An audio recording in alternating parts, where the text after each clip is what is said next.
After watching the video अगर आपको ऐसा लगे कि ये चैनल आपके लिए हेल्पफुल है तो आप इस चैनल को सब्सक्राइब ज़रूर करें।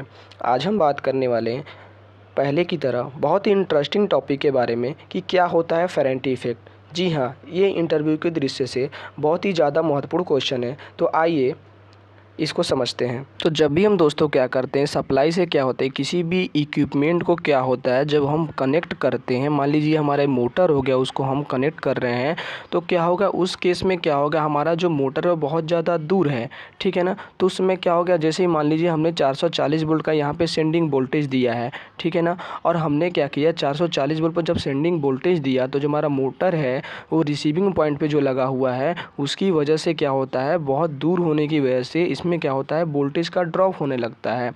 ये जो क्या होता है, जो हमारे इसके कारण जो हमारे ये वोल्टेज का ड्रॉप होता है वो क्या होता है, इन्वायरमेंटल प्रक्रिया के कारण ड्रॉप होने लगता है जिसकी वजह से रिसीविंग पॉइंट पे क्या होता है कि 440 वोल्ट नहीं आएगा, हमारा क्या होगा 420 वोल्ट ऐसे कुछ प्राप्त होता है। तो इससे हमको ये मालूम पड़ता है कि क्या होता है कि जो भी हमारा कंडक्टर है, जो भी हमारा ये सप्लाई हम भेज रहे हैं किसी भी इक्विपमेंट को चलाने के लिए, तो हम क्या कर रहे हैं, ये बहुत ज़्यादा दूरी होने की वजह से, मान लीजिए हमारा जो इक्विपमेंट है बहुत ज़्यादा दूर है, तो इसी के कारण क्या होता है, जैसे हमारी सप्लाई यहाँ से जा रही है तो इसमें विभिन्न कारणों की वजह से, इन्वायरमेंटल की वजह से या फिर इंडक्शन की वजह से, बहुत सारी प्रक्रिया की वजह से इसमें क्या होता है, जो वोल्टेज का ड्रॉप होने लगता है, ठीक है ना। तो इसका जो कॉन्सेप्ट है वो बिल्कुल फेरेंटी इफेक्ट से मिलता जुलता है। तो इसकी बात करिए तो आप लोग जानते ही होंगे कैसे वोल्टेज ड्रॉप होता है। अब हम बात करते हैं कि कैसे फेरेंटी इफेक्ट होता है और ये फेरेंटी इफेक्ट क्या है।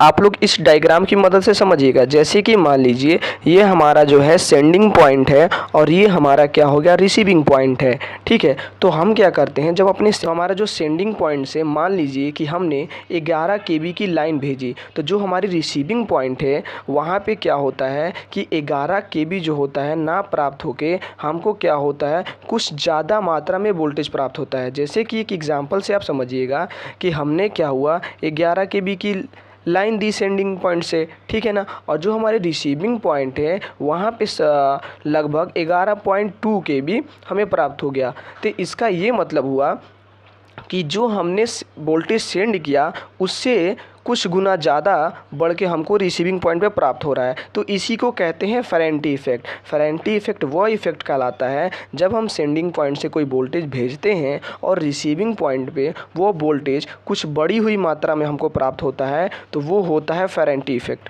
अब हम बात करेंगे जो हमारी फेरेंटी इफेक्ट होती है वह कैसे क्रिएट हो जाती है।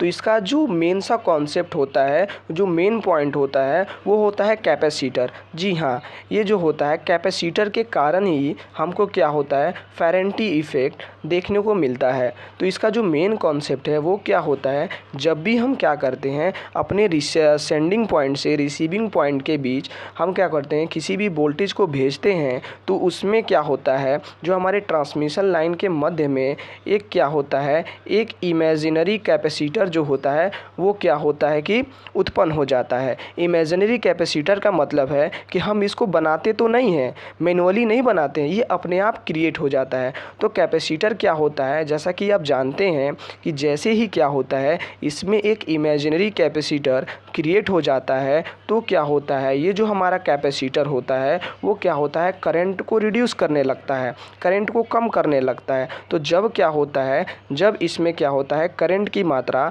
इसमें कम होने लगेगी, तो क्या होगा, जो हमारा वोल्टेज होगा वो ऑटोमेटिक से बढ़ जाएगा। तो इसी कारणवश क्या होता है, जितने हम सेंडिंग वोल्टेज जितना हम भेजते हैं उतना क्या होता है, हमारे रिसीविंग वोल्टेज पर ना मिलके इससे कुछ ज़्यादा मात्रा में मिलता है।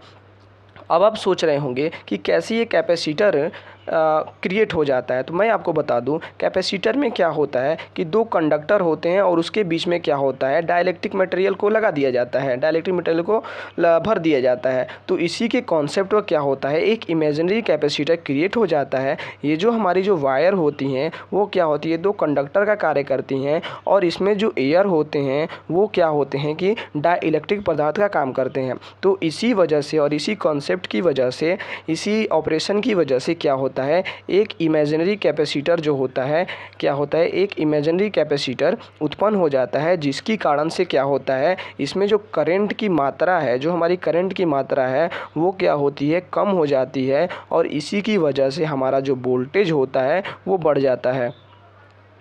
अब हम बात करने वाले हैं कि इस जो हमारा फेरेंटी इफ़ेक्ट है उसको कैसे कम किया जाता है।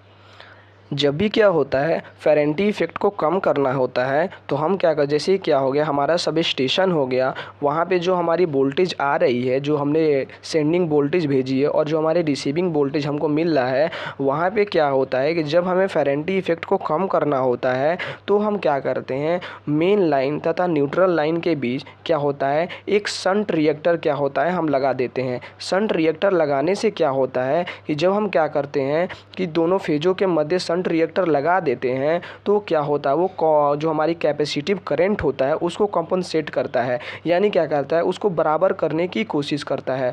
जब क्या होता है, हमारी करंट जो होती है वो बराबर हो जाएगी तो ऑटोमेटिक से क्या होगा, जो हमारी फेरेंटी इफ़ेक्ट है वो ख़त्म हो जाएगी। तो आई होप इस वीडियो के माध्यम से आप कुछ समझ पाए होंगे। अगर आपको ऐसा लगे कि ये चैनल आपके लिए हेल्पफुल है तो प्लीज़ एक लाइक ज़रूर करें और शेयर करें और सब्सक्राइब करें। धन्यवाद।